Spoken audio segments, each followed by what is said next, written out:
We are ready. We're ready. We are ready. We are ready too!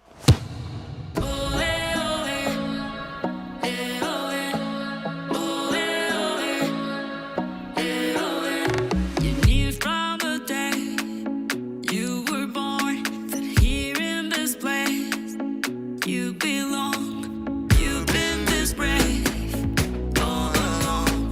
What broke you once made you strong. Die, die, equal, darling, let's go. Die, die, equal, darling, let's go. 99.7 FM.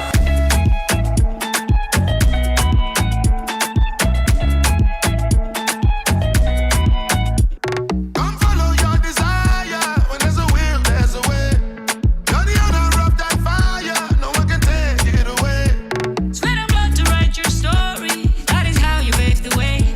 You're about to reach the glory. Only one step away. All the highs and lows, all the tears and the pain.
FIFA World Cup, carrying the hopes of more than 35 million Ghanaians.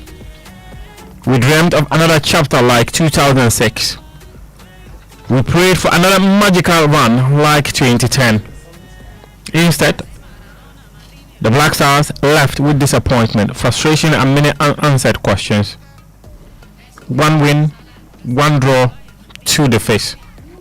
A narrow victory over Panama, a goalless stalemate against England, and that briefly raised hopes, and eventually there was that 2-1 defeat to Croatia, and now the final blow was a 1-0 defeat to Colombia in round of 32. Ghana's World Cup campaign has ended not with celebration but with soul searching once again. Beyond the results, the performances have sparked serious debate. The Black Stars truly have a plan. The question is, did the Black Stars truly have a plan? Did the players rise to the occasion? Were the technical decisions good enough? Has Ghana's football once again failed to learn from the past? This afternoon we ask the questions, not to apportion blame for its own sake, but to understand why a nation blessed with so much talent continues to fall short when it matters most. What must change before the next major tournament, and will they even be able to qualify though? Who should take responsibility, and where does Ghana football go from here?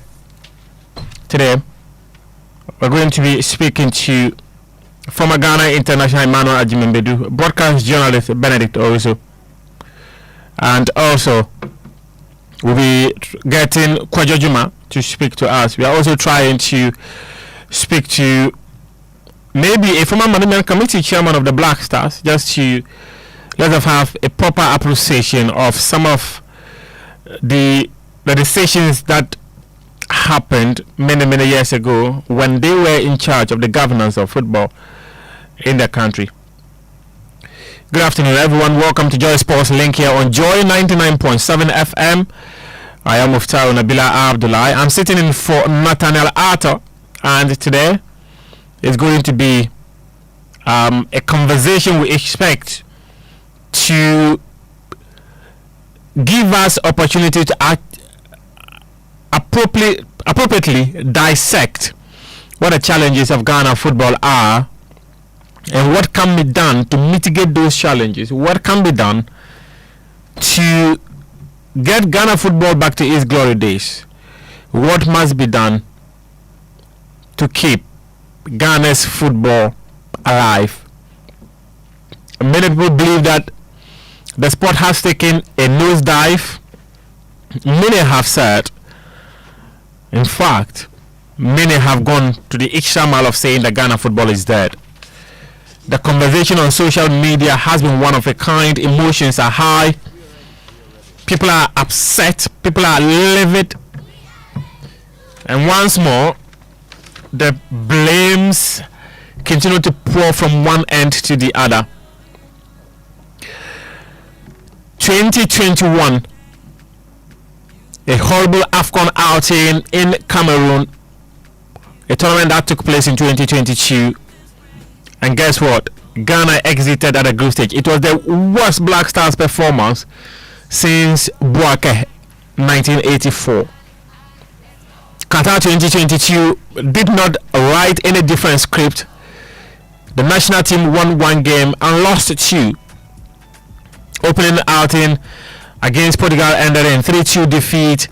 Then they came up against South Korea and won by 3-2 before losing 2-0 to Uruguay. And if you know Ghana, the national team has never lost a second group stage game in the World Cup. The country has never lost a second group stage game since 1998. The country has lost only one group stage game since second group stage game rather, since 1992. So history was behind the Black Stars, and as you heard me earlier, that draw against England, which was just history repeating itself, raised hopes. And now those hopes have been brought in the Ghanaian parlance fall flat. Yeah. So where do we go from here? What are the questions that must be answered? And in fact, do the leadership of football in the country actually have a proper appreciation of where football is today and where it can go? Just a couple of moments ago or days ago on Joy Sports Link and the Super Morning Show on Sports Center, the First Minister could be heard clearly saying that Ghana was on the right path to winning the FIFA World Cup. He was clear in his mind that the talents assembled in the USA were good enough to win the World Cup. But here we are, coming home after round of 32. On a positive side though, the Ghana Football Association, the government of Ghana, will be smiling to the bank because FIFA will be giving the country about $13.5 million for making it to a round of 32 of the FIFA World Cup. By virtue of qualifying alone, Ghana already made about $12.5 million just for qualifying alone. Yeah, so here we are, and we're asking the questions as to whether this national team, these players, are the best of Arsenal we could have assembled for this World Cup. It is extremely frustrating from a Ghanaian perspective.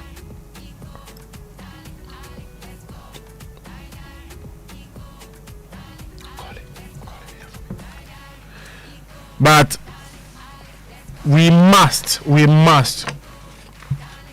diagnose the issues dispassionately and hoping that one day we'll gradually find the answers. Joy Sports Link is brought to you by Haps Global, and if you are shipping from Ghana or importing to Ghana, shipping goods by air, sea or land, Haps Global Logistics has you covered, handling everything from custom clearance to warehousing right here in Ghana. Habs Global is a certified Emirates cargo sales agent connecting Ghanaian businesses to over 150 destinations. For reliable freight you can trust, reach Habs Global Logistics today on habsglobalgh.com or call us on 050 6189 615 or send us an email at sales@habsglobalgh.com. Habs Global Logistics, your cargo is okay. We'll be going on the phone pretty soon to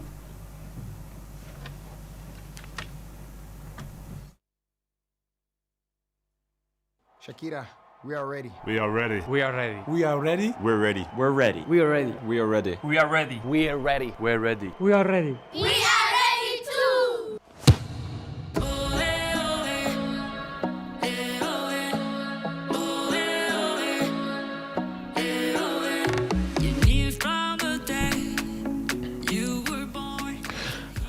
let me go on the phone now. I'm going to speak to one man who is quite passionate about the Black Stars, and whenever he and I are on the phone talking, he would always tell me that if you would know how to talk about for the football, we also know how to watch. So privileged to be joined by the managing director of Sawe Nano and Sons, Mr. Simon Nano Tete Sawe Tete to talk to us.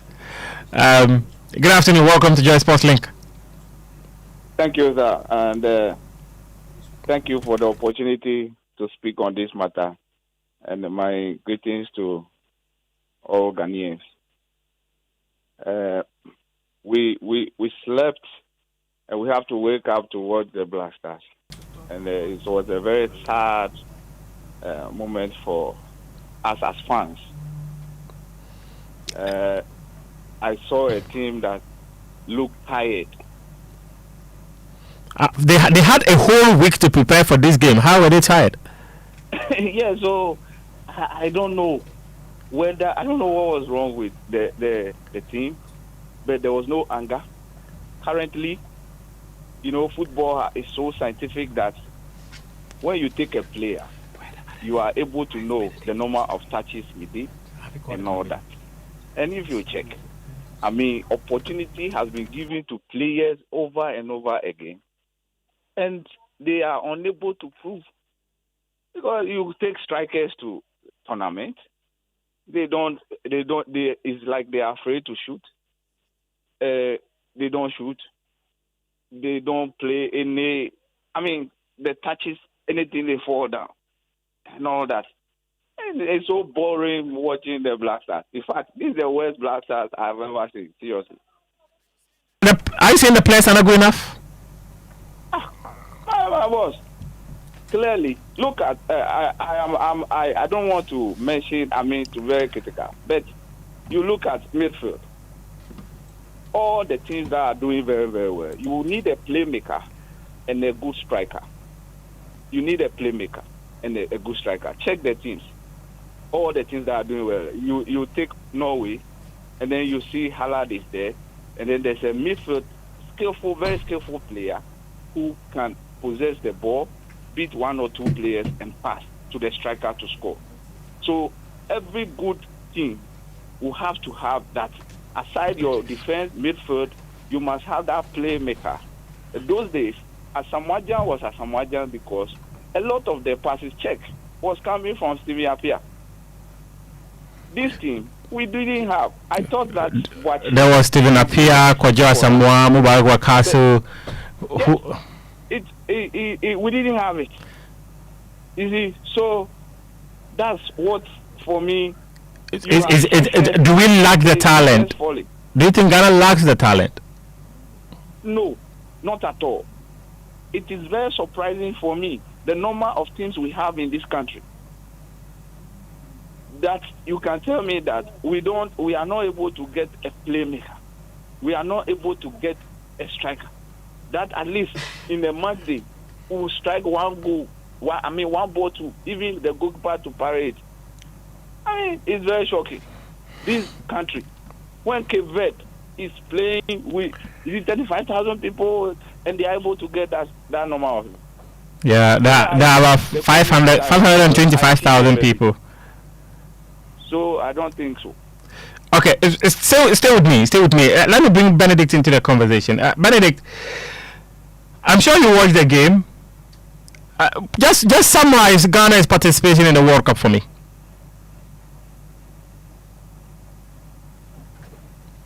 In the English Supreme Court, you had Benedict, please hang on for me. Benedict, hang on for me. Let me go back to Mr. Nano. Sawe Tete. Yeah, let me get back to him. Do you think that the performance of this team was down to the failure of the technical team, the administration, or is a combination of both? For me, it's a combination of both. For me, I think that this coach cannot help us. I know he's done his best. But if this is how he plays his football, where the best players will be on the bench, and then always you will be fielding the bad player. If only the selection is coming from him, then he doesn't need to be our coach. Because for me, why change at Ziggy, for instance? Kwesi Zibo kept on passing the ball to the opponent. You don't want the Supreme Court to be engaged. Yes, he kept on giving the ball to the opposition. Jordan Ayew check the way. Jordan Ayew kept on falling. Just falling like that. Not contributing anything. So why not Bambos? Let's see Bambos. Let's see Boachi. Let's see the others on the bench, Thomas Asante.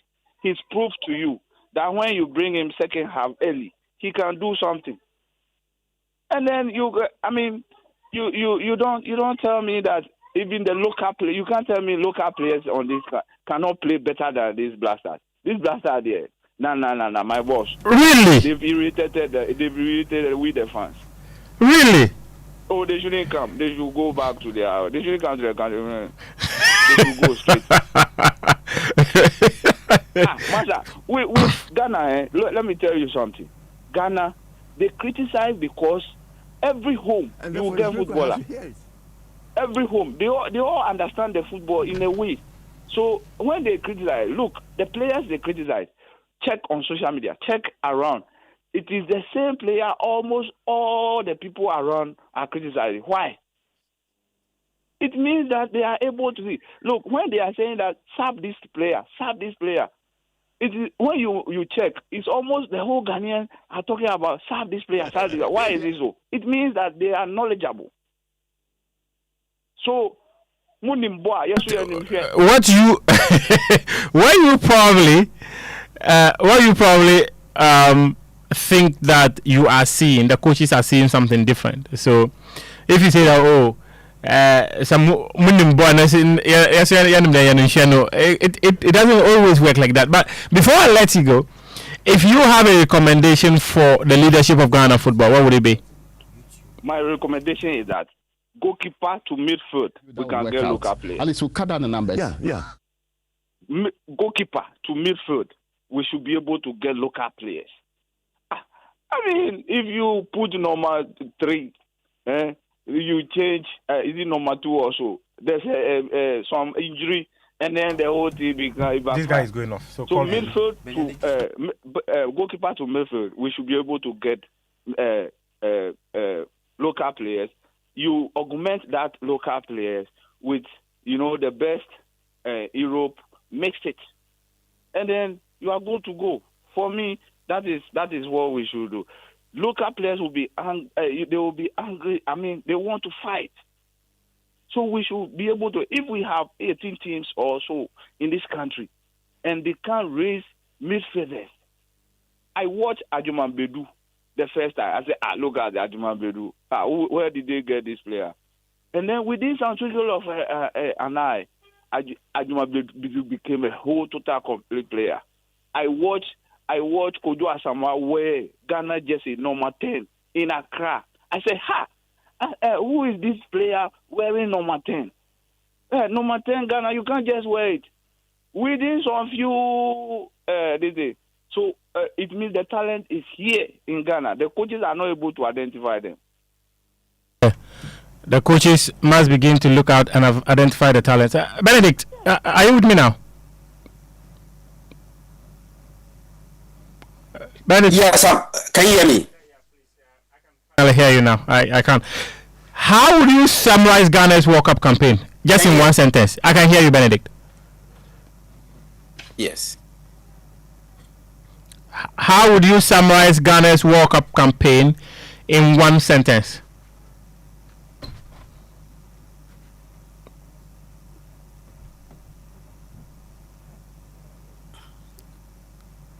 I don't know if Benedict can Benedict hear me?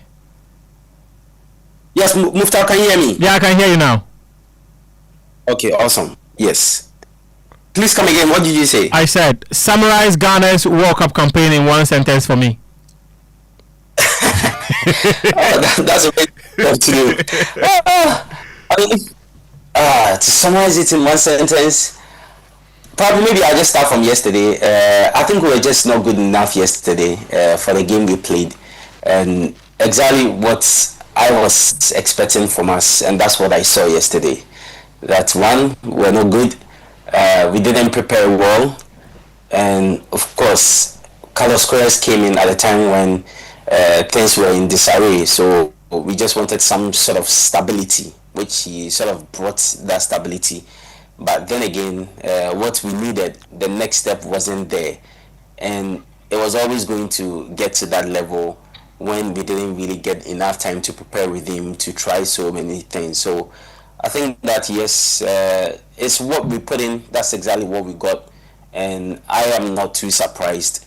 I know, yes, people were expecting more, especially with how things pan out in the group stages, but for me, reaching the run of 16, run of 32. Sorry, I will say it's something I wouldn't say we should be proud of, but looking at everything that's been happening and how we went into this tournament with all the stories and issues we had and everything, run of 32 should be okay.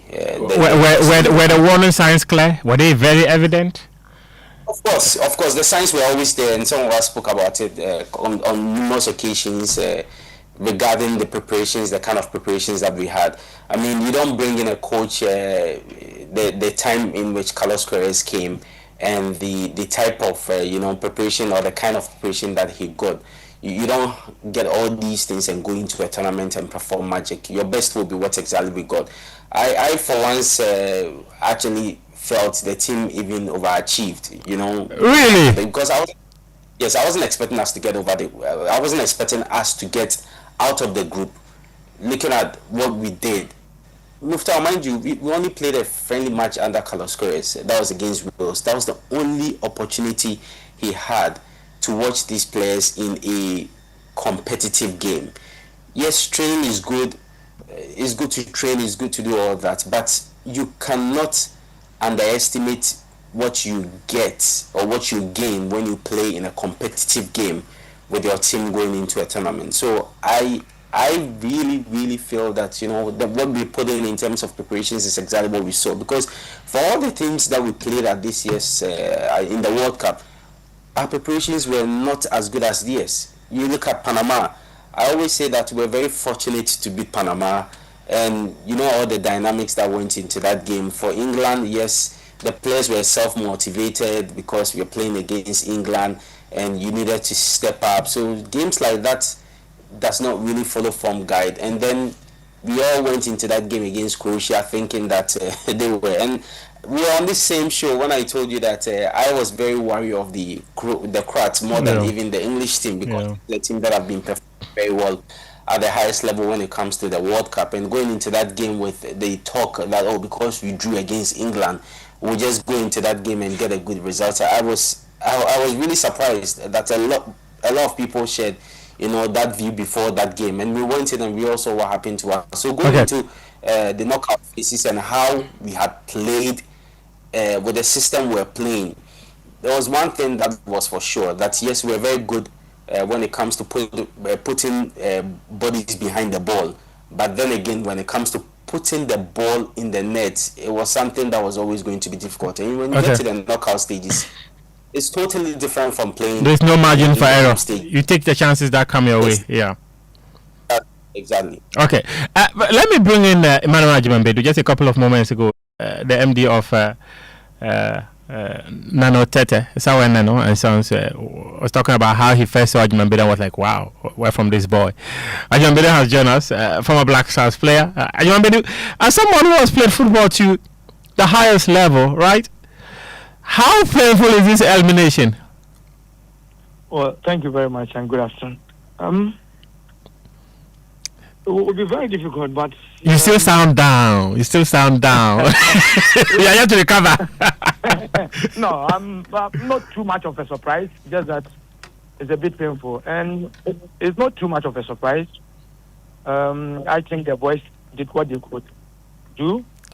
I think we reached our standard where progressing will be difficult because of the kind of standard we are going.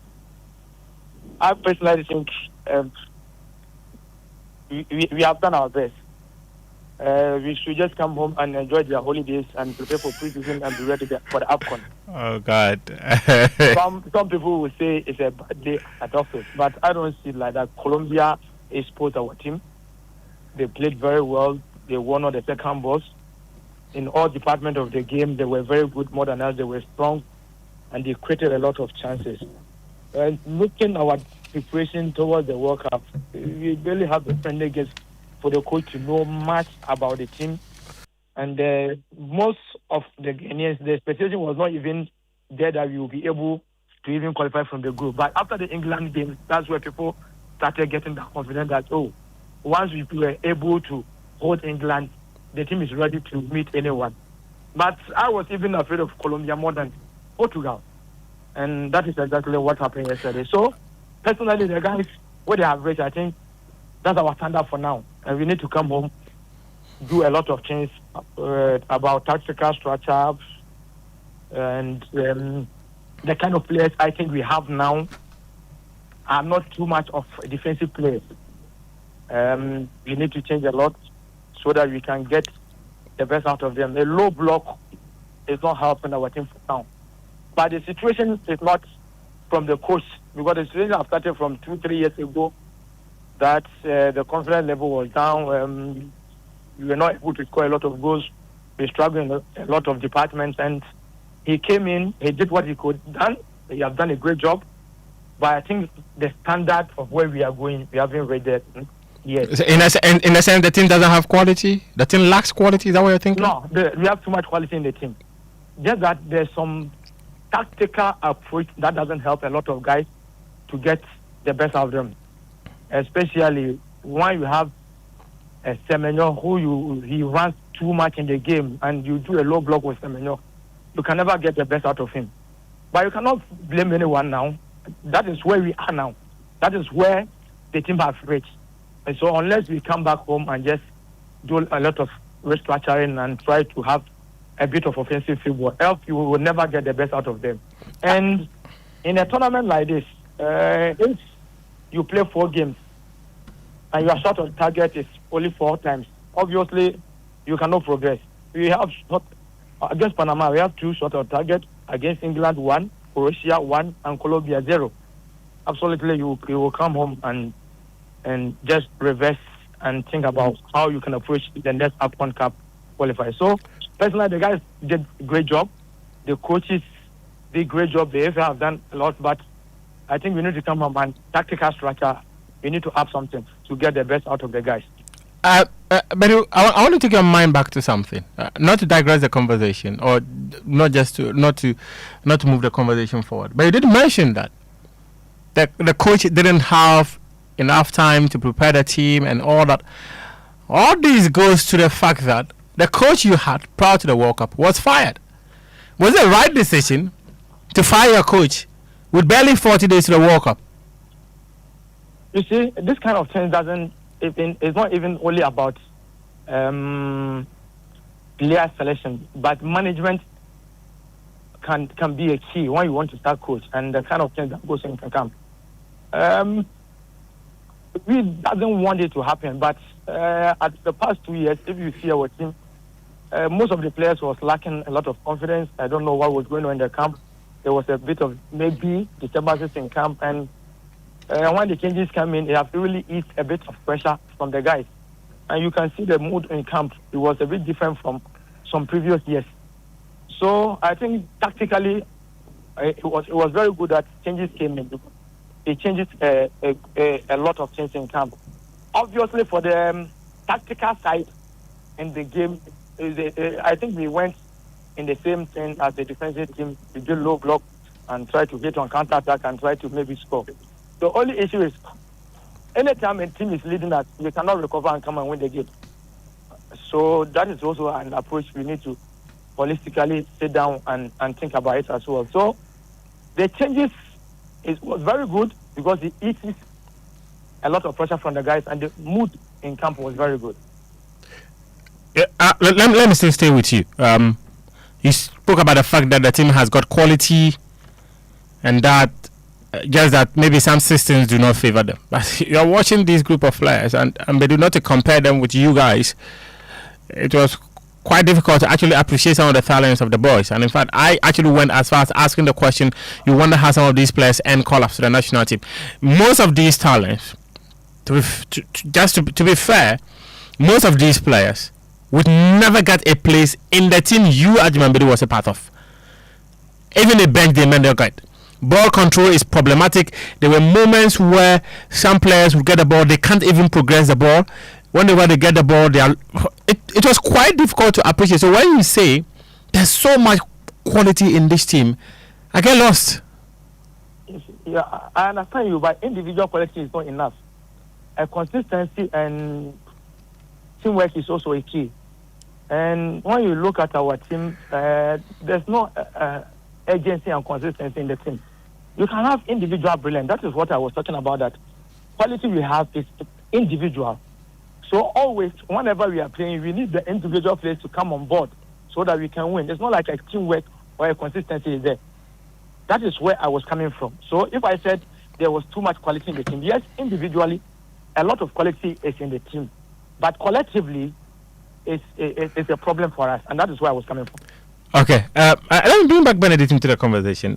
Benedict, you heard from Ajiman talk about the fact that there's so much quality within the team. Maybe because we are not former players, when we watch, we have a different opinion about some of these things. Or just maybe Ajimambire is being quite diplomatic with us in terms of what he say. I don't want to believe that he wants to sound. Should I use the word? Maybe a bit. So, Mr. You think individually we don't have some brilliant players in the team? Okay. So let me go from this angle, right? We all watched the game. We saw very frustrating moments, and this isn't the first time. You go to the heart of that midfield, and you're looking at the players in the heart of that midfield. Take out Thomas Partey and maybe Caleb Renchi, and the other two are quite frustrating to watch. To be sincere, they can neither run with the ball, nor tackle, nor give even a very good pass. I agree on that aspect. However, a teamwork is key more than individual. That's why I already said that individually, you cannot get all of them 100%. Absolutely no. You can get 6-7 players who have the quality, because nobody can tell me Kamaldeen doesn't have the quality. Just that he needs to add up a lot when it comes to the national team. Isaku doesn't have quality. Semenyo doesn't have quality. We have individually quality players in the team that always we are relying only individual brilliance that, Semenyo have to come in the game. Let this person come in the game, we win. But collectively, like a team, for now, we are not there yet. That is exactly where I'm coming from. I'm not saying all the 26 players that went to camp have the same quality. But I can mention in the 6 or 7 individually that they have the quality. But when it comes to the collective to play as a team, we don't have consistency, and that is the problem we're having. Benedict, talk to me from where you sit. I don't want to say I know the answer already, but has Ghana football retrogressed compared to other African nations? You have covered this national team for many, many years. Yes, we've progressed a lot, and it's there for us to see. The results are there. How many tournaments have we been to in the last couple of years, and where have we got into?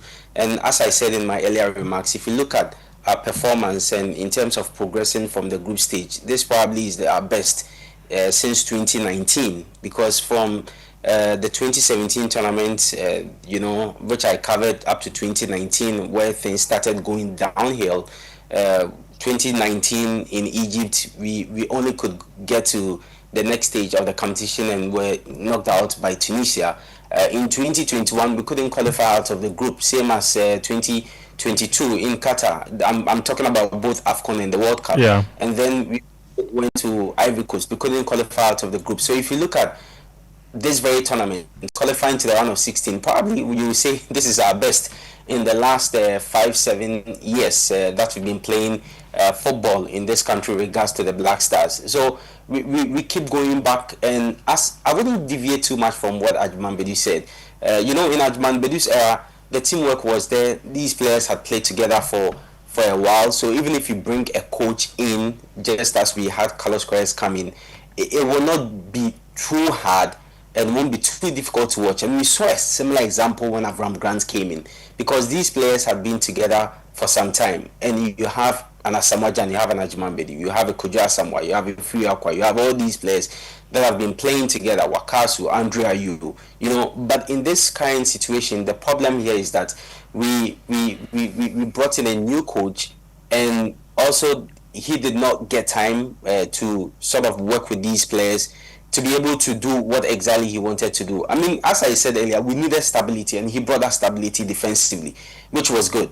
Because if we had gone in with a previous coach, it would have been a disaster. And I can assure you that it would have been a disaster in terms of conceding goals and how things would have turned out at this tournament. We got in an experienced person who could go in there to stabilize our team, because we didn't have that, team quality. We have individual quality, but the team quality wasn't there. Because if you're playing in the style that we play, and Semenyo is out of the game and is not getting in which we are playing, limit Semenyo to be able to do the things that we see of him at Manchester City week in, week out. Players, and Jerome Opoku, in one of the interviews I heard this morning, put it so well that they did brilliantly with the defensive work. But going forward, and as Muftawu, you also mentioned to Ajman Bedu, progression of the ball was very difficult. I was very frustrated with someone like, I hate always mentioning names of players, but we have to do it. I was very frustrated with someone like Elisha Usu when he came on. He kept passing the ball back at the point when we needed to progress the ball forward. We brought the ball back, and I'm like, what are we doing? And in fact, Benedict, not to cut you, there were moments Thomas Partey will give a pass. Once prepared to progress the ball, he's trying to reposition, and the other player could not even scan within his zone to be able to give a pass. These things were so they were so glaring. It boils down to the preparations that we had going into this tournament. Mind you, if we had this guy come in earlier, gave him some friendly matches to play, played high profile games, play lower games, and Muftawu is interesting. And maybe we are not, thinking about this, because if you look at the matches Carlos Queiroz has played since he came in, I would say he's not played any in probably, maybe if you want to rate teams, you can say Panama is maybe a lower rated team, but even with the performance that we saw from Panama, so here I just want to say we've not really played against probably maybe a low rated team where Ghana sort of like have that upper hand, and we'll see if Carlos Queiroz will stick to that his defensive style, which I doubt he will do. So for instance, if we are playing against probably maybe a Niger, a team that we could clearly say yes, we have much more quality and we are way better than them, then you see the system. But we've played against teams that always pinned us, and we needed to defend, and that's what we've seen of the coach in this short period. So in that sense, it becomes very difficult to also understand and know that, okay, if we meet such teams, how are we going to play? Are we going to play the same way as we've been playing the likes of Panama, who have the ball more, the likes of England, who have the ball more, the likes of Croatia and the likes of Colombia, so it becomes very difficult, and that goes down to the preparation that we had. If we have played against teams in that bracket where we will have the ball more, then we can also understand and know that, okay, the coach is not only about this, but of course we know him as a defensive coach. And then again, it's because of where we are. We have not communicated well in terms of where we are as a football nation. That's why I always have issues, and I always have problems with authorities when they say we are going to win the World Cup. Excuse me, how are you going to win the World Cup? We are not at that level yet. In solving every problem, Muftawu, you first have to admit and know where you are and understand your problem. But it looks like we are always trying to tell people that we don't have a problem and that we are going out there to do well. We have a problem. We need to admit that the likes, the 2009 when Ajimambedu and the guys came in, from the previous time when Mike Leeson, John Paintel and all these players, John Mensah, were playing from the junior teams that were progressing gradually to the national teams. We are far long gone. We are no longer there. So let people understand that we don't have what it takes to, get to this level or perform against these teams. That way you measure the expectations of people, and when things do not go well, they will understand. Do you know why people all of a sudden thought that we were there, and to the extent that people thought that we were going to beat Croatia? It was because of our performance against England, right? At that point, people were like, oh yes, we have what it takes to beat Croatia. But then again, if we don't have what it takes to win a tournament, if we don't have what it takes to get all the way to the quarterfinals, just as all the way to the quarterfinals, yes, just as we did in 2010, we have to be honest and let people understand where we are. If we keep communicating that, and that's one thing that I really liked when Carlos Correa came in. I mean, when he came in, his communication and everything has been on point. He kept telling us where we are, that we are going to suffer. Because at the point, and I remember very well when I watched the first game against Panama, I was so frustrated, especially the first half. I could not think of the life in me, how we were playing and how we were going to progress out of the group stages in that first half. But then again, after the game, he said something which resonated with me very well, that this is our level, we are going to suffer. So in the next game, it's going to be the same. That way, he has put something in my mind for me to understand where we are and what we're going to do to navigate to the next stage of the competition. So even when I go and watch the next game and it's still the same way, but we're able to get a result, I will be happy. And that's exactly why people were happy in a game against England. Okay. But again, our lead not doing same. This morning I saw code cards of the minister saying we're going to win the World Cup. The FA president saying that we have a good score to win the World Cup. Excuse me, you have a good score to win which World Cup? The one in the USA, Mexico, and Canada. Or you are referring to the Waffle Cup? So Muftawu, don't be diabolical.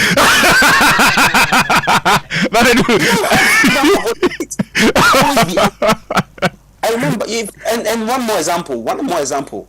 You remember when, and I was with Ajimambedu when Avram Grant came in. We were told that, well, you should go and do well. When you communicate these things, you bring the fans on board, and they all buy into it, and you keep telling them that yes, we are just going there to do well. At this point where we are, our football is not at the level of the teams that we used to, rub shoulders with.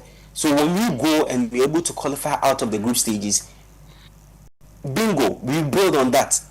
But when we are not honest with ourselves and will not tell ourselves the truth, and we always will sit there and make it look like we have what it takes to beat the likes of Colombia, Portugal, we will always be lying to ourselves, and we'll go and people will be hurt. That's what we've been doing to ourselves in the last few years. We always lie to ourselves. We are always not honest with issues.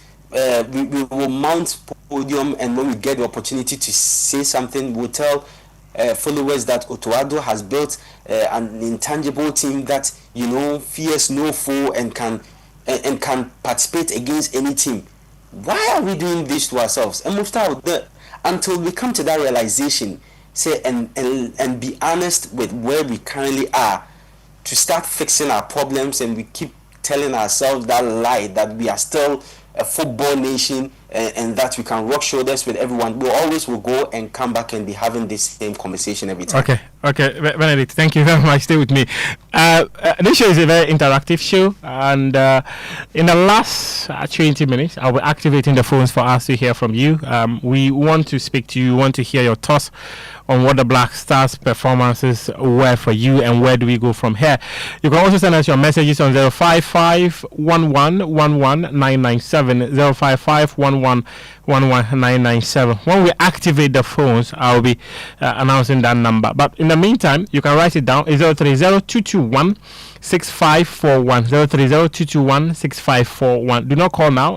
In the last 20 minutes of the show, I will activate the phones for you to join us. I'll be asking Ajiman Bedu whether he saw hunger from the boys in that game against Colombia. But before that, let me take this one from Prosper in Dakuma. He said that it is now obvious that Carlos Queiroz, after all, was nothing special. Even people like us who aren't coaches would never have used confirmed impotent strikers like Jordan Ayew and Iñaki Williams in knockout match, whilst a potent player who assisted in creating your only winning goal, Bedon Asante, sat on the bench throughout the game. Eneguch could wet his salt after playing 3 games at the group stage, would never have committed this unrighteous error by putting up. Only achievement thus far is winning our match against the weakest team in our group. And this one says that Muftawu, okay, I know the talk will be plenty as usual, but the solution is will always be one. We need to score goals. I've been saying this since I've been following Ghana football from the early 1990s when I was contributing in Kobina Yeboah's Africa Sports newspaper. Include the local boys who are goal scorers in the national team. Here is just a simple statistics that proves my point. Top 5 goal scorers. 2024-2025 Ghana Premier League local season, 5 goals, had a total of 61 goals. Steven Mankona had 15 goals. Faisal Chawate of Nations FC had 12 goals. Albert Amwa had 12 goals. Nana Opong had 11 goals. Joseph Eso FC had 11 goals. And then he went on further. In fact, there was this player from Nations... Bibiano Gold Stars. He scored more. He scored more. The last day, he go score like 5 or 6 goals. No, the GFA wrote a statement congratulating him and later went and deleted it from their website. Ghana Black Stars strikers goal scoring record 2024-2025. Bernard Thomas Asante 6 goals. Jordan Ayew 5 goals. Prince Edu Kobina 3 goals. Babu Nsu 3 goals. Fatai Isaku 0. No, Fatai Isaku scored 9 goals actually. The gone by season. Abdul Fattah Isaku had 9 goals, Iñaki Williams 6 goals, Antoine Semenyo had 11 goals, Kamal Adin Sulemana had 2 goals, then Ajay had 13 goals. This is from William inside Gomua Police. Ajman, you told me not to be diabolical, so this question is not a diabolical question. Did you see hunger from the boys last night, or in fact this morning? Yes, I saw it. They were hungry.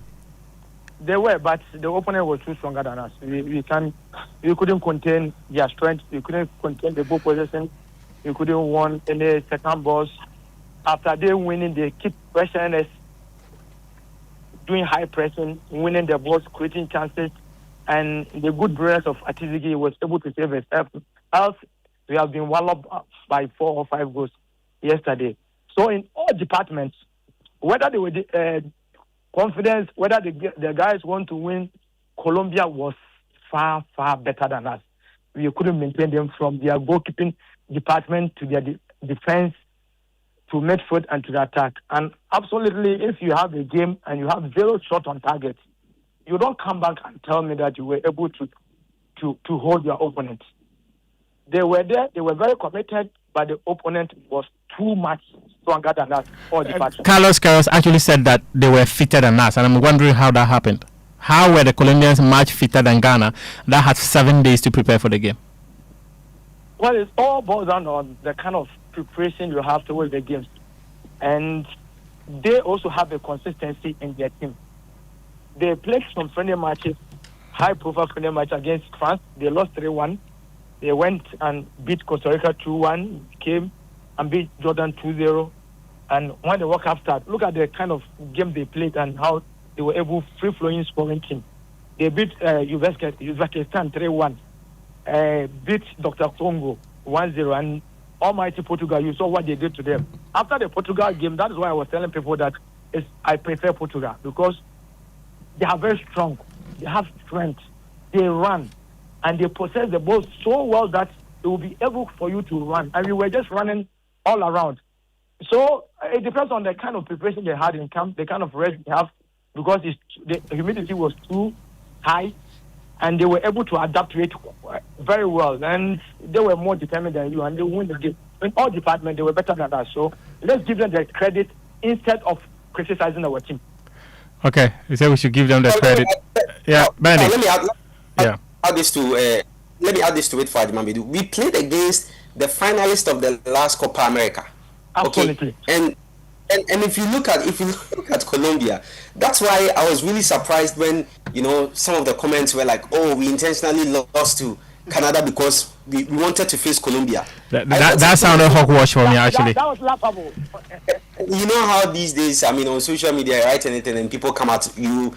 It's either maybe people are uninformed or ignorant about issues. Because, why would even fans be thinking that, it was good that we drew, but we lost it to Canada? Someone actually told me that, but I decided deliberately considered that goal. And I couldn't laugh. I couldn't laugh. So I asked him, why then did he save the other one? That went to corner before they scored. They are fans, so we have to allow them to just enjoy that moment. But as we who are in the game, we need to know that most of the teams are far ahead of us. Okay. And we have nothing to do that we want to lose so that we cannot go to Canada because of party and others. No. Yesterday, let's give credit to Colombia. They were better than us. Instead of criticizing our team, they were too much for us. This one says that OKA. He said the Colombians has a certain James Rodriguez. He's now 34 years old and wears the captain's armband. He does not play beyond 45 minutes. Even when, as he is often the case, his contribution is stellar. The armband needs not to be a passport, no matter what. Someone was saying that, how come Jordan Ayew has two armbands? This one says that, what is that? This is what Thierry Henry said. Okay, this is what Thierry Henry said when Iñaki was substituted. I'm more surprised that it is Williams who was substituted and not Ayew. That was the toss of Thierry Henry. Thierry Henry, that's his opinion. The coaches disagree with him. This one is from Jesse in Sakumona. He goes on to say that you keep a player who played a pivotal role in qualifying his team to the Premiership on the bench and keep the one who helped his team to go on relegation on the pitch for over 70 minutes. The moment Fatawu came on, Jordan should have left. This one says that please let's make our local league interesting so that all positions in the Black Stars will be competed for. The Stars will shine again. Daniel Harrison Ado Hacho. I related to the General Secretary of the Ghana Football Association, Prosper Harrison Ado, because all the names are compound names. This one is telling me that we don't need to go back to drawing board because there's none. The best way forward for the Black Stars is very simple. Relieve this defensive-minded Carlos Queiroz off his duty. Retire irrelevant players such as Jordan, Iñaki, and others. Get a world-class competent coach, and finally get better people at the GFA to better manage our football. Prosper again, he came with that, and he said, if the drawing board indeed existed, Ghana would have finished it long ago. Always going back to the drawing board. Someone said that I wish we sent more local players to sell our GPL to foreign players for this resource. Oh God. Inko, you actually think so? You are part of the welfare body of clubs, which is the Ghana League Clubs Association, GARCA. So you can have such conversations there. This one says, in fact and untruth. What we sowed is what we have harvested in the World Cup. Given our level of preparation, our team did well, but going through this stage and didn't go there on a goal swallowing spree. Paul from Ashale Boche. He said, let's leave the coach alone. I don't know what the coach has done, though. Benedict, you had just sound out on something, which was about the fact that from where you sit, the players gave what they could. Someone just said that we should leave the coach alone. Should Carlos Queiroz continue or he shouldn't? Another had said that they should relieve him of his duties. No, Carlos Queiroz signed a 4-month contract. It ends in July. It will make any financial sense to sack him. Just let the month end and you pay him his salary. If you don't want to keep him, you let him go. Should Carlos Queiroz stay or he should go? Well, for me, what I would do if I had the power would be that he brought the stability that we were all looking for. I would thank him. It's just 4 months. We asked him to take us to the World Cup.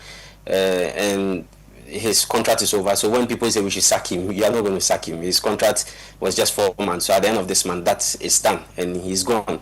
You understand? So I would thank him for the stability in which he has brought, the defensive stability which we didn't have, because we all saw how we're leaking goals under Otuado, and we needed somebody to bring in that stability at the back. Now I can confidently say that we do have that.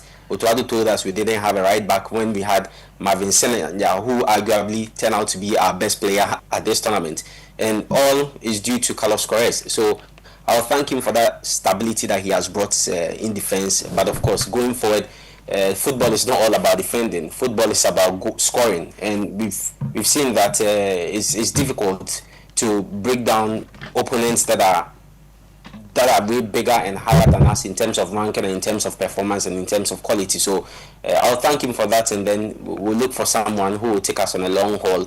And then when we bring in that person, we get the communication right and let people understand what exactly we want to do and where we want to go. That's what I would do. In a sense, Carlos Queiroz should go.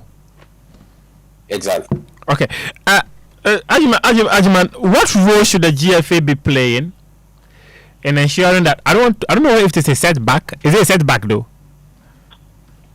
I don't think so. It's a setback. I think the coach have done a great job, as my brother has said. He came in a difficult situation, and he experienced and manageable skills were able to get us somewhere a bit. I don't know the clauses in his contract. If he was able to pass through the group stages, he will stay, or it's a financial. The target was for him to do better than Ghana did in 2010. So that means semi-final. He haven't fulfilled it, right? Yeah. Okay. So we can sit down, analyze a lot of things. It's not only about tactics. It's how to manage guys in camp, the mood in camp, if the guys like him and stuff like that. Jordan says he should stay. Yeah, because he has a managerial skills, so I like him about that. But even if we will consider him to stay, I think the tactical approach should be a bit different. We should add a bit of attacking to our style of play, and we will be good to go. If he will go through, that is fine. The new coach that is coming have to have a mind of a bit of attacking for us. Else we will never get the best of some of our prominent footballers. So how should the GFA address this current situation? Sack him or keep him? Like Brandon said, there's no sack here. The contract will finish in July. So should it be extended? If he's extended, if he's extended, that is fine. But he needs to add a bit of attacking style to our play. Okay, let me take this one from Kwesi Ofure inside Wager. He said, "We haven't seen the defenders. We have seen that the defenders are good. Partey was very good. Sanaya was great at right back. We need a good backup for Sanaya. Alidu has been over pampered and he's not fit for Ghana Black Stars. Gideon Mensah was also great, calm and collected. Asare, Semenyo and Asante must be maintained. We need a playmaker or a backup for Kudus. Maybe we should give more chances to Augustin Boachi, and I completely agree. I'm wondering why that boy didn't even get a minute at the World Cup. And Bonsuba, I'm disappointed in our performance. Yeah, many people are actually disappointed with the performance of the Black Stars. But what must change in this team? Because the AFCON qualifiers will be somewhere in September. What must change? What do you think should change? And even the qualifiers in AFCON is even difficult than this one, because you go to countries, you will not get that kind of favorable infrastructure like what we are getting in Morocco or in the World Cup. Yeah. So you need to be aware of that. Most of the guys that in the team doesn't know that kind of terrain, and the African countries as well. So we need to start telling them that this is what is going to happen in Africa. Here's the World Cup. It is done. When you come here, there's no pitches here. So you need to be aware of 1 or 2 or 3 or 4 things before coming. And what can we do? We are now waiting for the report from the coach. Then the decision that will be taken by the ESCO and the GFA, if either they are bringing a new coach or this one will stay. And the kind of options or the kind of things they will tell him to improve on. Then we just have qualifiers to play for 2027 AFCON Cup of Nations. And we to come home, as I said, the boys did well. So come and relax, go on holidays, go on preseason. And when the time comes, this time we need to qualify for the AFCON. So they did well. They need to come home and just enjoy with their family. And the most important thing now is the AFA and the ESCO to sit down, get the report from the coach, and we take it from there. But you've played in this team for many, many years, actually. And as someone who has played this game to the highest level, when you sit down and watch a team, you are able to tell where the strengths and weaknesses of the team is. Where do you think Ghana needs to improve? I thought the team strength was the wings and the flank. But in this World Cup, you couldn't see much of our stars when it comes to the flank. People will argue that, okay, the low block will not help, because after low block, if you get the ball from your half, doing a transition to the opponent half have a long way to go. But when you do a mid block pressing, when you get the ball, 1-2 passes, you are in the opponent half. So our strength, as you know, some years back, was in our midfield. I think he has switched to the wings, but at this World Cup, I couldn't see the wingers doing that kind of magic I was expecting them to do. So it's difficult for me now to tell where our strength lies. But I think our weak side is still a bit in the midfield and still the defensive side, especially at the right side. After Senaya went off, you could see the team was a bit destabilized. And you can't fault Alibi on that because he didn't warm up. And send an intensive game like that, when you come, he will take you 15-20 minutes to warm up. And that is exactly what happened. And first half, we were 0 in the game. So our strength have moved from the midfield to the wings. But at this World Cup as well, I couldn't see much from the wingers. It's an all holistic team. We need to start down, and the new coach that is coming up, if this one is staying, to work on it. Now I cannot tell where the strength of the team is. Wow, that's quite difficult for a former player who has played within this team to actually be able to tell us that, Charlie, you cannot tell where the strength of the weak team is. It means that we have a very huge issue that must be dealt with. Because if you know where the strength of the team is, if you know where the weaknesses are, you can provide solutions. Specifically, where the strength of the team is. Where the strength of the team is. Yeah. I think in goal post we were okay. I agree on that one. I think in terms of the defense, we can do better. We can do better. It was a bit jittery. But that is not. We need our players to be able to hold the line in the wings. However, as you personally mentioned, it was really difficult because springing and our attempts to counter attack was quite horrible. But for the weaknesses of the team, I can clearly see the midfield is completely off. This is not the weak midfield of Bedu, Akaso, Afriye, Aqua, Koja Samoa, Michael Lace. This is not a midfield. Antinaman. This is not that midfield. Sorry, it's a generational thing. You see, when the structure I'm planning is a bit, questionable, it will take you a time for you to get that kind of thing. If you don't have transition, it's like building a house. And I don't want to do a foundation. I just want to go and roof the house. How can I roof the house without doing a foundation? So, in essence, Ghana Black Stars Foundation hasn't been built. It's poor. No, because it's good. I'm sorry, Bedu, I'm sorry for cutting you, but it's good you made mention of this transition thing, and that's exactly what we've been drumming. I've been saying this for more than 5 years, my brother. Like Muftawu, just look at it.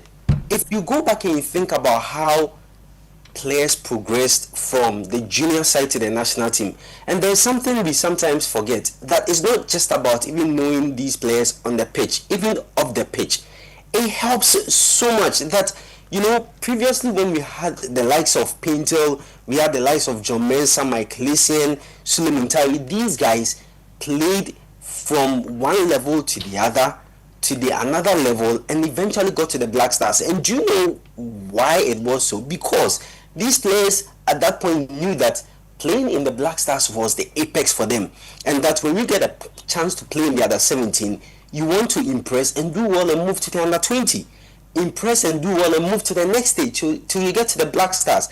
And we saw that transition with Bedu, Mensah, Inkum, Opare, and Kwanzaa, and all the players that we transitioned from the 2009 AFCON to the World Cup and to the Black Stars, and we all saw the results, right? Until when this stopped in the last, probably maybe when Bedu and the other players, you know, started fading off in 2019. That's what we've seen. These days, what are we doing? We are bringing players who have no affiliation to anything, and it always pains me. We've had so many opportunities to get this right, and we still mess it up, because where we need to pay attention to, we are not. When was the last time any of our junior teams, Muftawu, played at the highest level of international football? We are not even able to qualify to the AFCON, to talk of the World Cup. And this is where we were getting our players. Our players will play well at the World Cups at the junior level, under 17, under 20, and then the natural progression to the Black Stars will be there. We were going to 2022. What did we do? We went to bring players from anywhere. We were literally begging players. Do you see how the Brazilians, when their squad is being, you know, announced, do you see the emotions and the happiness and the pride they show? But in our situation, we go around begging players to come play for us. And why? What do you think will happen if such a player comes into our team? What's that mentality? What's that mindset? I'm not picking on anyone, but players like Inaki Williams clearly told us that they didn't feel Ghanaian, and that he even mentioned that it will not be good on his part to take the place of someone who is more Ghanaian than him. And then what did we do? Players that helped us, that were young, that we could have helped at the point when they also helped us in qualifying for the World Cup, we threw them away and we brought all these players. So when you do things like that, unlike previously when we were doing, where these players, and Bedu mentioned the transition was right and correct, if you do things like that, these are the results we'll be getting until we get the foundation right. Muftawu, you cannot just jump from 1 without working 2, 3 and go to 10 and think that it's going to work for you at 11. Life is never like that. Brother, can I come in a bit? Yeah, please do. So I agree with everything, but one thing you also have to be thinking about is in a transitional thing, which the system has changed a bit, and you want to go back to the same system of transition of players from the U20, as we said, it takes a bit of time. Then the question is, are we ready to sacrifice and wait for 3 or 4 years without qualifying for AFCON, without qualifying for World Cup, to do that kind of transition to get the team at the level we want? We didn't wait for you people to come through. Did Ghana wait? You came through naturally. Why Ben Kofi started the 5-year development plan? He didn't get it easy, because there was a criticism as well that 5-year development, you are not coming to develop. How are we going to qualify for this? But after his demise, it's after there that we started enjoying the kind of development plan he brought forward.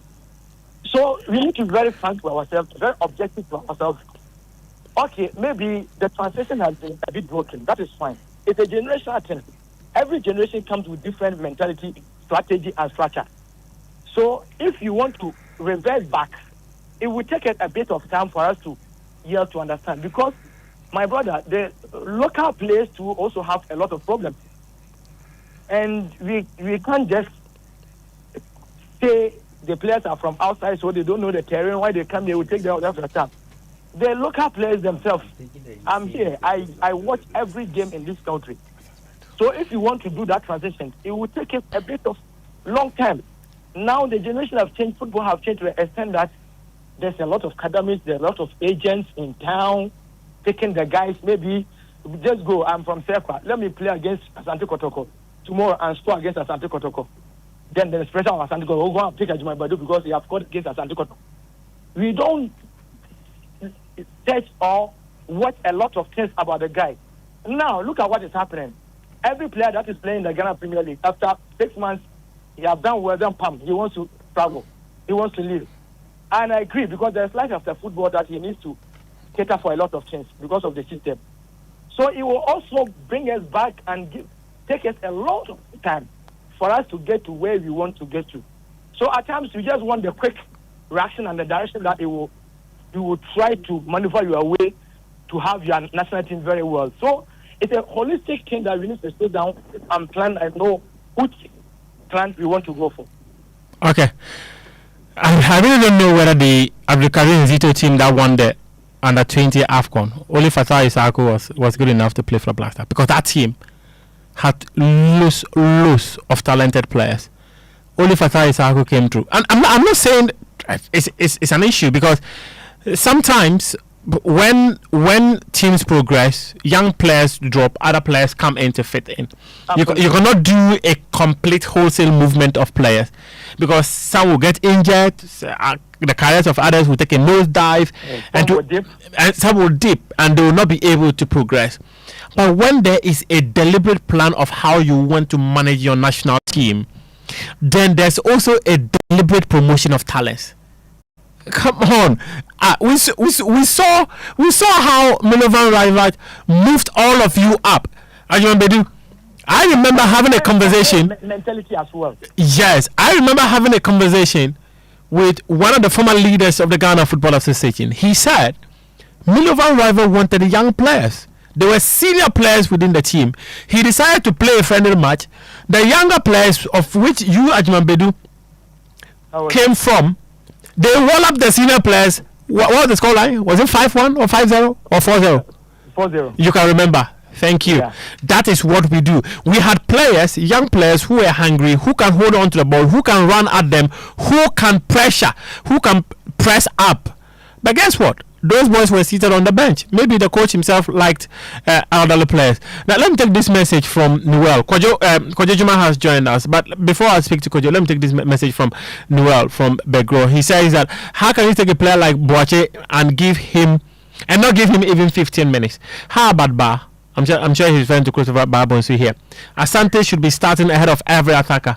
How can you take a team with the best players being attackers and still decide not to play possessive and attack?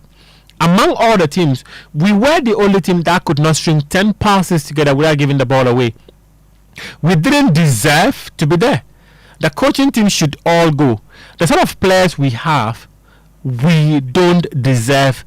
It's probably trying to say that Carlos Caio doesn't deserve to be our coach. Cabo Verde were very pragmatic, yet they always attacked the opposing team when they had the ball. They could pass. Still, they had a shot in the opposing team. Our best midfield trio, should have been Partey, Yuyenchi, and Boache in all 4 games. Our starting attackers should have been Semenyo, Asante, and Ba. That is one there from Noel inside Bregro. And this one also says, our weaknesses has been the midfield and up front. They are not scoring. Our strength was defense in this World Cup. That is how come we had the draw against England. Inko Joseph there. This one says, Coach Christopher Nimili. This says is the best to handle the Ghana Black Stars, or it should be the technical director. This is from Israel. That's quite an interesting one. Do you know that if you are not close, you are far from it, you will think it is there? Yeah. You have been very close to the team, so you know that. Oh yeah. How it is. Oh yeah. I know exactly where. Someone said Carlos must go. He is not the right coach for this crop of players. Our best teams are attackers, and we only qualified out of the group because the numbers needed to proceed. This was never our best. It is shocking the decisions they sometimes make. They will tell you you're not at the training session, so you don't know the players well. How can you bench Augustine throughout? Well, the Lucason's contract with Paphos expired 31st May 2026. Ajete got injured, and we had the lives of Nathaniel Ajay to call. The Lucason needs to get a clap, so we took him to the World Cup and gave him no. Some of these allegations, please let's tone down on them. He earned the call up. let the coach go on leave, but let's first strategically give him a new short contract to prepare Ghana well for AFCON 2027. Well, it's negotiations. If he agrees, why not? This is from Paul inside Ashale Bochwe. And this was a hello Mufti. I think the current Black Stars need a lot of midfield players who can easily transform into attackers during any game. My submission. This is Gabriel there. And this one also says Ghana's past players Ayu Pele, Michael Essien, Stephen Appiah, and Cecil. This one is coming from Cecil in Accra. He said, well, our problem is not the strikers, but the ball progression from the defense to the strikers. What we need are playmakers in the midfield. Then we can talk of a plan or system to get the ball into the net. And this one from Benjamin Odoy says that the Black Stars perform abysmal period. Remember, they should stop bitter about the bush. He said you should hit the ball, the nail right on the head. You know what you're talking about. My brother, I've already said that we should give the credit to the teams because they outplay our team, and it doesn't mean that our team is not good. They do what they can do. That is why I said where we have reached, that is where our standard have to reach for now. Going forward, maybe things will change. Okay, someone said Kwesi Ofori said that going forward, we should hire a coach who will play more offensive and not too defensive. I understand we have a team that needs time to bond well. I wonder how long we'll keep on building the Ghana Black Stars. It's been 4 years since the last World Cup, and we still don't have a team. This Frefre Kobo doesn't work for the Black Stars. We can't continue to treat our senior team like under 17 or under 20s. Kreko must be gone by now. We probably that's quite an interesting one. He said we probably had one shot on goal in the whole tournament. This is not the Black Stars I know. We must take action on the GFA itself. And he went on to say that I don't mind being defensive, just try to be quick by counter-attacking offensively. We didn't seem to have that. Semenyo wasn't properly positioned, so it looked like we didn't have the players to counter-attack. We do not need to retain this coach. We may have it difficult to even qualify for the AFCON again with this defensive mindset. And this one says, this persistent heartbreaks is becoming unbearable. Oh, sorry, why? We apologize. Why can't we recruit local talents and build the team around them as a team by continuing to relying on half-cast? Hey, please, take it easy. This one says that a good goalkeeper starts a build-up from the back, but at least he picks the ball, takes all the time in the world as though there was nothing at stake, and finally passes the ball to an opponent. Strikers, especially Jordan, will lurk around all day without forcing the defense of Colombia to commit themselves. I don't know if Jordan's role is to be walking on the pitch. As a striker, you run to the defenders who are likely to make mistakes to your advantage.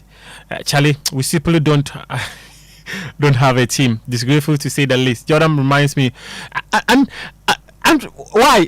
I remember when you were in the Black Stars team. Was there a moment where one player was the only player who was supposed to take free kicks, no matter where the ball is positioned?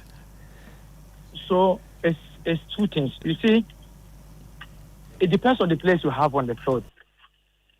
So our team right now, maybe people might disagree, but for what I know as an experienced person in the game, the coach do a selection, then he weighs the players on the field, then he checks their qualities. Then he won the data and statistics of our previous games. And if you watch our previous games, most of the assists was from Jordan Ayew. Apart from that, you watch the team right now. Maybe I might comfortably say we should have mastered courage for Gideon to be helping Jordan. Because if you look at our defense, who will you tell to go and play set pieces? I just say no, because he's very good on air. Normally, even central defenders don't even take set pieces. Then you come to our midfield. UNC is not a kind of quality player that can take set pieces, for what I have seen. Elisa cannot. Kwasi Sibu cannot. Then you go up front. He plays Inaki. Inaki cannot take set pieces. Then you have Talisman, who is very dangerous in the 18 boxes. Semenyo too, you cannot allow him to go and take set pieces there. So he is the best option for him to take set pieces. But some of the set pieces, especially some of them that were like deep in the field, Alidu can't take that. Lucasen can't take that. Jaron can't take that. No. The kind of height they have, you can't take central defenders to go and take set pieces. I have never seen that in. Like the set piece that happened around the center circle, or the one that happened around the Alidu Seidu's end. They did their training ground. Maybe their training ground, it worked perfectly. Maybe their training ground, they tried 3 or 4 players, and it didn't go well. It was only Jordan who was doing it well, and he gained the confidence to go and do it. Okay. If maybe it's 1 or 2 he plays and it's not going well, why can't some of the players have the confidence to go that, oh, Joe, this one leave it for me and let me try? So it boiled down to all of this. At times, even in our time, there's a favorable free kick in the 18 area, which everybody knows. Maybe Sule is the one who has that kind of power to play. But at times I can go to him, then I tell him, boss, I want to try this. And absolutely, he will just leave the ball for me. That the confidence even I got to come and tell him that I want to try this, he will leave the ball for me. So at times, it's not only what the coaches will say, but players also have to get the confidence to go. No, so what you are basically saying that players need to take responsibility at times. They have to. Yeah, I agree. The coach and the FA an apology. Oh God, why are people getting upset of what a proper football team should be in modern times? How on earth does a 34-year-old non-mobile striker start all 4 games and offer nothing, whilst we took mobile and more dynamic forward options to the World Cup? Keros just failed with his game management in the last 2 games. Jordan also is not a proper number 9. He's playing like a false 9. We need to know that as well. In his club, he's never played as a striker. And the national team that I have played with him for more than 9 years, he never played as a striker because he played behind Asamoah all the time. It's a time that one. But that was because Jan was there. Yeah, but so if Jan is not there now, why are you playing as a false 9? And the criticism is coming all over him. Okay. Okay. Let me speak to Kwajojima. Kwajojima, where do we go from here? Yeah, I can hear you. Hello, did you hear me? Yes, I'm on. I said, where do we go from here? Where do we go from here? Obviously, I think we need to keep the coach first of all. He's built some sort of bond with the players, and so I think getting rid of the coach now will sort of destabilize every structure now. So we have to keep the coach, in my opinion. But the problem still persists because obviously we spoke about previous weeks when we did talk about the fact that we don't build replacement for players. We spoke about Ashmiro as the only player next to Kudus that can actually be in the transition next to UNC. So obviously yesterday's game or this morning's game, it was obvious that Thomas Partey didn't have that link-up play in midfield with no one.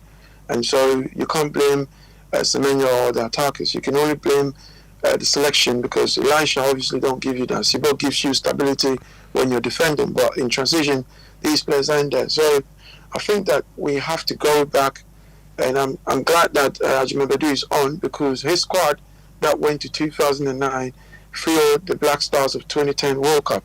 That's why we had that youthful energy mixing up with the experienced players, and so we need that. Remember, ASEAN did not make it to the 2010 World Cup, but the likes of Ajimabedu and the likes of Antoniana, they supplemented that position, and we didn't miss ASEAN. With all regards. So it's very important that we have the next 4 years ahead of us, 2030, we're going Saudi Arabia. If we start doing that preparation now, in 4 years' time, we will arrive at a very good time. But part of that process starts with the next AFCON.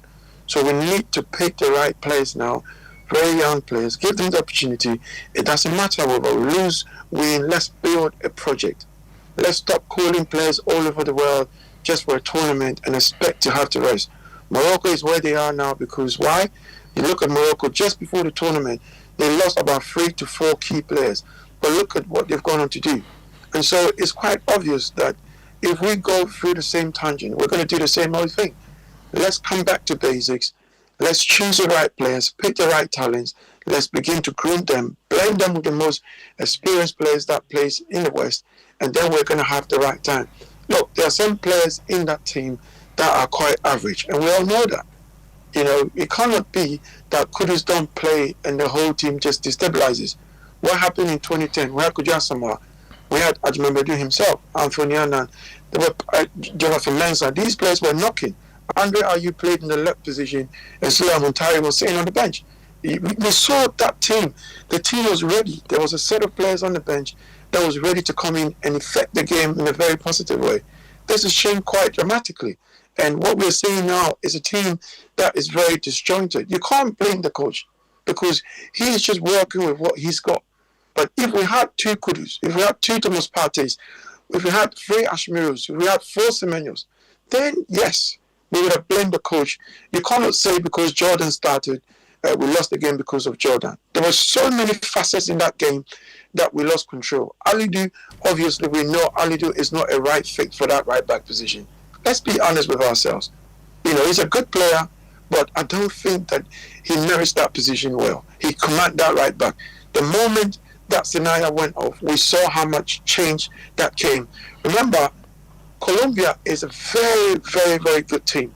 They do the simple things so well. The triangles, they pass the ball well, they control games, they're able to unleash players into the wing, into the wide areas. So it's not too much about the Black Stars. But what Colombia did was the fact that they made us see ourselves in the picture, that we're really, really substandard.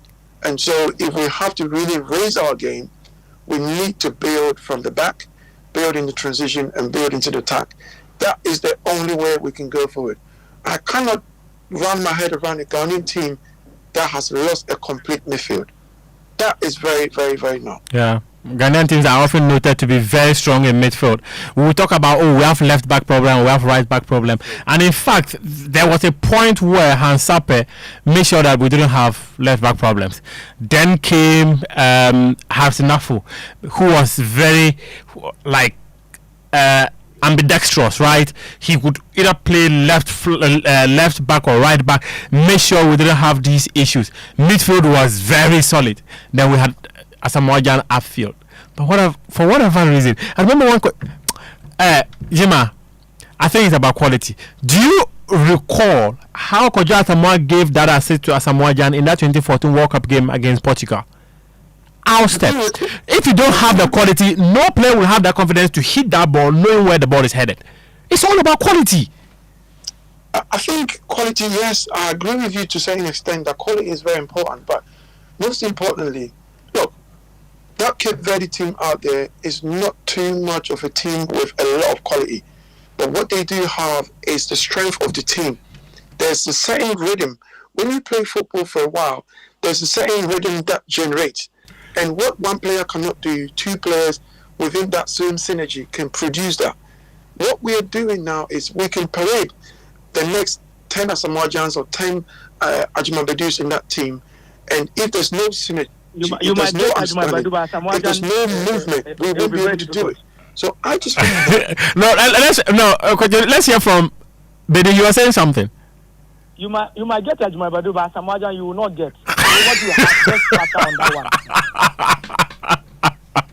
Why would you not get? So, that's why clear, isn't it? But I think, aside all the jokes, what we need to do is we need to build a team that understands one another. Look, we've seen over the years that every time we go to tournaments and we do well, there is that bond. Stephen Appiah and the likes of the Suleiman Taris and the Asians and the Derek Boatins. They went to the under-20 together, including John Mensah. There was that bond there. And then we came 2010, there was that bond there. The team was still a bit younger. We went 2014. So we need to build teams like that. Cape Verde, they don't have an extraordinary player standing out. But what they do know is they understand themselves, they work, they run, their energy is on point. They fight for each other on the park. And so I think when we keep doing this on the pitch, that's what we're going to get results. Okay. Kojo, thanks very much. The phone lines are active now. 0302216541, 0302216541. Call us. Let's hear from you. Where do we go from here? I've asked Ajman that question. I've asked Kojo that question. I've asked Benedict that question. Benedict, if you had a recommendation to give to the GFA, what would that recommendation be? Muftawu. You don't analyze this GFA. I'll leave that to Ajman Bedu and Jima. But I mean, on a more serious note, Based on the assessment and everything, if they think that Carlos Correa, I mean, I've already mentioned that if I were in charge, I would look elsewhere. He has brought in wonderful stability. I love that about him. I love everything about him. His experience came to bear. I love that. I'll look elsewhere. But if they look at everything and they feel he's the man they want him to continue, we just have to get the basics right. If it's about the transition that we've been talking about, let's get it right. If it's about getting players in from players that were born abroad, because that's also been a phenomenon which other countries are doing and it's currently working. Morocco are doing it. But then again, even with that, players will only choose you when they see that you have structures, you have something going on. Because I'm not sure all these Brahim Diaz and the other players that chose Morocco over Spain would have come if they saw Morocco doing something otherwise as to what they are doing now. They wouldn't have come. So I'm sure if even in Semenyo's case, if Semenyo had come, or if Semenyo was the player at this time and not the Semenyo we got, I'm sure it would have been very difficult for us to get Semenyo, you know. So because of what we are doing and what the English team is doing, so if we get our acts together and get the structures right, and as we always been talking about, if we would develop our game well, we'll just turn things around. But until then, it will just be in circles, and every time we'll come back and be lamenting and be talking about these same issues we keep talking about in the last 7 years. Our phone lines are active. We're having some technical challenges, and we're trying to fix them. We've noticed that most of you have jammed online, but we'll fix it. We'll fix it for you. This one says, "My name is Alao Rafiu from the Ghana Atomic Energy Commission, Kobenya." Okay, then you are my neighbor. Why are we working on past glory until we are able to acknowledge or emulate the succession plan of Ben Kofi? We shan't get anywhere. Please, during his era, there was a succession plan. You got to migrate from under 17 to under 20 to the under 23 to the national team. Only we had few exceptions not going through this order. Nowadays, our players are more for money than being patriotic. This is our bane. Please, let's maintain Carlos to rebuild the Black Stars for better results. GFA executive members need to be overhauled from the chairman to the cleaner. They are voted for, so it's difficult to overhaul them. That is his candid opinion. He said devoid of malice. In fact, even if there's malice, your emotions are at stake here. In fact, we heard reports about how someone died following that Ghana game against England. People die because of the emotional attachment they have with the national team. So even if your comment is with malice, it has malice because your heart is there. The national team can harm you. So just speak freely.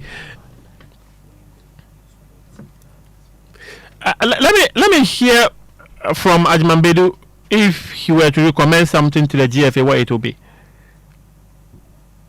Well, I think I've already said it. First, when you go to tournament and you come home, you wait for the report from the coach.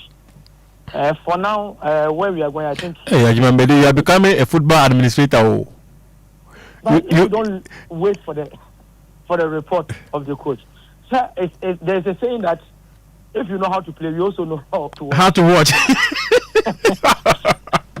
Yeah, but I cannot come from that angle. I need to come from statistics how football is run. Yeah. So after the tournament, he comes home, he brings his report.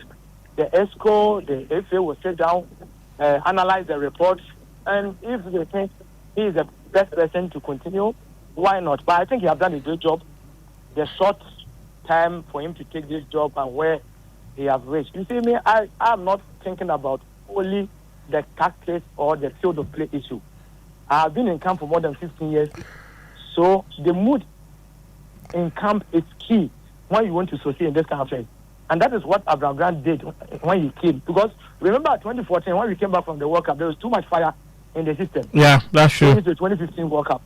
AFCON. When he came, was able to manage the campaign with that whole lot of issues and get the best out of the guys. And we went there and came back second in the position. We lost Pennsylvania in penalty kicks.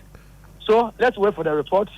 Let's see if I want him to stay, but if he has to stay, he needs to approach the game a bit of offensive. Like, you need to mix it offensive a bit with the defensive tactics. Because the defensive side, you all know that he's absolutely brilliant on there. But you see, when you are defending, you also need to attack and try to score some goals. Yeah. So if he's staying, that is where he needs to build or then on. If he's not staying, then the other coach is coming in to build on both things. And you cannot leave one and take only one. You need to defend and at the same time attack. But now we are defending and we are not attacking very well. So if he's staying, he needs to add a bit of that. If he is going and a new coach is coming, he needs to adapt the same strategy. This one says we need a relatively young coach and scouts, both for local and international. And this one says 4 shots on target through the whole tournament. John answer.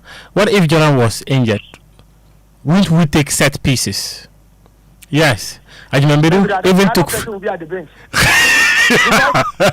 Do you know why I said that?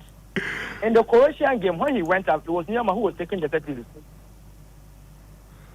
So that's how it works. Once he is there, and you could see he goes on the ball, and all the players are going away. That means they have the confidence and they know that he's the one who is taking the set pieces. It's like our time when we have a penalty kick. Wherever Samajan is standing, you just take the ball and give it to him. Okay. This one says that he wasted his sleep for this shambolic performance. Chia. And I said, people are emotional damage following that performance that we all stayed awake to watch. And this one is also talking about the fact that Ajman even took free kicks. He had Augustin Boachi. We never played him. We have the players. We didn't have a good coach to marshal the players. Noel. Kojo, we and I have always spoken about how we need to get our game forward. We're just wrapping up. Unfortunately, those of you who tried reaching us without success, for whatever reason, the phone lines jammed up. So we apologize for the challenges you try connecting with us. But Kojo, my final question to you is this: as we wrap up the conversation today, I just want to take your thoughts on what this football association should be focusing on if Ghana were to build a good team going forward. Well, I think it's quite obvious that if we're going to go forward, we need to focus on the league, because it looks as if that our attention has always been on the Black Stars, which is, yes, the creme de la creme, but let's build the league, because if we build the league and we're able to stipulate a certain average amount of money, how much each player makes, a very decent wages, then we can begin to, transcend into our youth teams. Because what we're doing now is fans get excited about players being called from the West, and we're losing the attachment of the fans from the local players. So there's a big detachment. Bring back the love. But the league is not being run well if you bring back the love. Okay. So let's bring back the love. Let's build the league, and then focus on the youth teams, especially the under 20 teams. If we do that, I think that gradually it will not just be about the Black Stars anymore, but football itself will become exciting with Kotoko, with Haas, with Olympics, with all these teams. Okay. That is where the euphoria builds into international stardom again. Okay. Because exactly. The showbiz A to Z team are here, but I just want to take the one question just dropped to mind, and I think I need to ask Ajiman Bedu that question. Bedu, what bold decisions must be taken? If bold decisions are not taken, where do you see the Black Stars in the next 4 years? And what is the single most important change that must happen immediately to restore belief in the national team? You have played in that team. That's why I'm giving you that as the last question. In 30 seconds.